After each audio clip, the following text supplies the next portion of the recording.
So I'll be honest, I really couldn't care less about the Chick-fil-A story. When I first found out about Chick-fil-A's donations to anti-gay organizations, I had never heard of it because I think it's a restaurant chain that's more popular in the South and I'm in the Pacific Northwest. So I've never had Chick-fil-A. I don't have one near me, so I probably will never have Chick-fil-A, and quite frankly, I don't care. However, I'm not going to miss this opportunity to point out the irony of the situation because there's a lot of people who are very outraged about something that Chick-fil-A did, and said people want to cancel Chick-fil-A.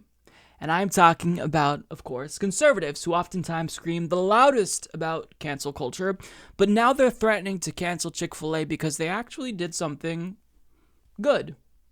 So they decided to stop donating to anti-gay organizations. Now, the way that they did this is a little bit interesting to me because they opened up a restaurant in the UK and they got a lot of backlash from LGBTQ activists who called for boycotts and whatnot. Because, I mean, oftentimes being anti-gay is just not good for business. That's capitalism, right? There was no market demand for a homophobic fast food restaurant, and they failed. Capitalism is a motherfucker sometimes. I'm sure that my friends on the right will respect the free market.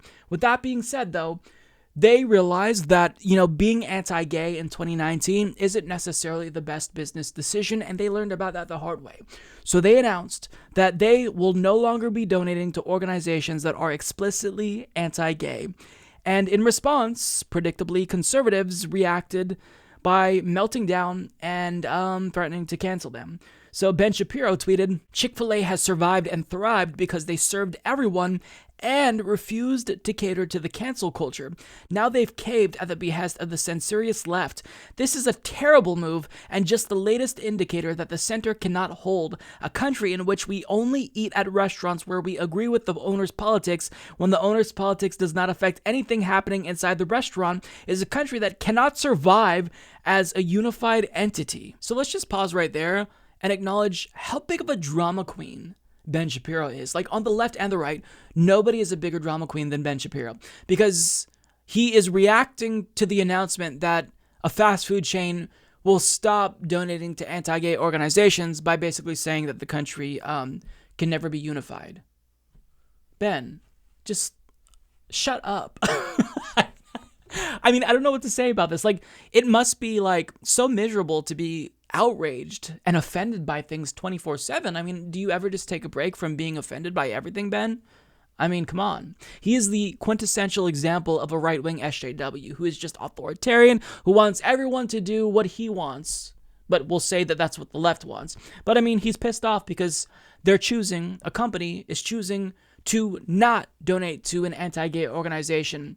But he also says that was basically holding the center, which the center is pro-gay now, right? We've moved on this issue so much.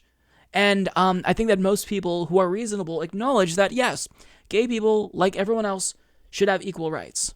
There's still a lot of people like Ben Shapiro who believe that gay people are icky and inferior. But with that being said, that's not the average American. I think that most Americans have progressed in a substantial way on this issue. We're not perfect yet, right? We have a lot of work to go. But, the fact that public pressure works, that's capitalism, right? If people don't want to buy your product, then that's capitalism. That's the free market sorting itself out. And, Chick-fil-A is learning the hard way that times have changed. But the fact that Ben Shapiro melted down here, I mean, it just shows the dude is an insufferable drama queen. But I also can't forget about my friend Dave Rubin, who is literally canceling Chick-fil-A because they gave into cancel culture. He tweeted, "The decision makes absolutely no sense. Chick-fil-A was actually cool because it stood up to the progressive mind virus, which is cancel culture. I'm not going back to that sad, dry, pathetic Burger King chicken sandwich. No way, no how. Back to the home-cooked frying pan." In other words, Dave Rubin,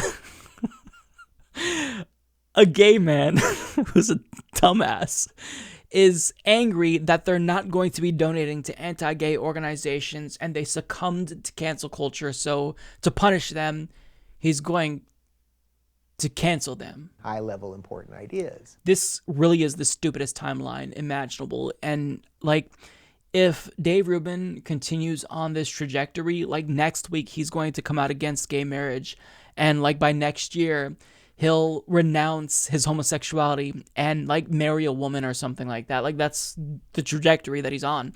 I mean, you can only sell out so much to where you start really looking ridiculous, and he's past that point. Like this is comical. Like they're donating to people, organizations that are against people like him. He's also posted pictures of him eating at Chick-Fil-A because, you know, to trigger the libs, because that's edgy.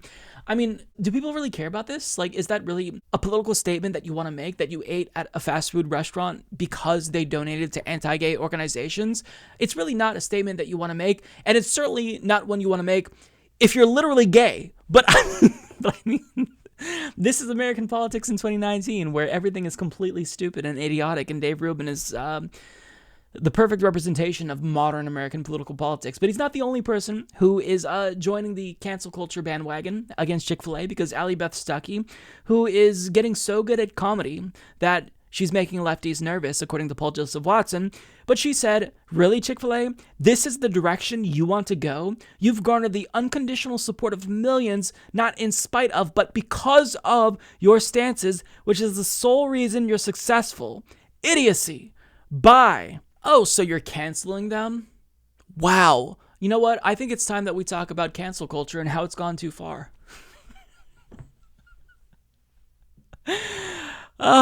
Shut the fuck up, everyone. Shut up. Just stop. Stop. Like, they're outraged because Chick-fil-A isn't going to donate to anti-gay organizations. Like, they're not changing the recipe of the chicken sandwich. Like, if you truly cared about Chick-fil-A, wouldn't you applaud this move? Because, you know, they're no longer basically telling gay people to go fuck themselves. So that would increase their business. I mean, if they have delicious chicken sandwiches, as good as people say they are, then wouldn't you want them to do better and stay in business and expand? I mean, I don't know what to say about this. Right-wingers are clowns. They have a political ideology that's so malleable that they are willing to do exactly what they accuse their political opponents of doing the minute it becomes politically expedient for them. So you can rail against cancel culture every single day and denounce SJWism, but the minute something happens that makes you feel offended, well, all of a sudden you turn into an SJW yourself. Just shut the fuck up. Stop being such a big fucking baby. They've stopped donating to anti-gay organizations. It's not like they are donating to pro-abortion organizations or like left-leaning causes or whatever. They're just saying we're not going to donate to organizations that are harmful to one particular community. But yet that little, symbolic move is still too much for right-wingers who are that fragile. Whatever, snowflakes.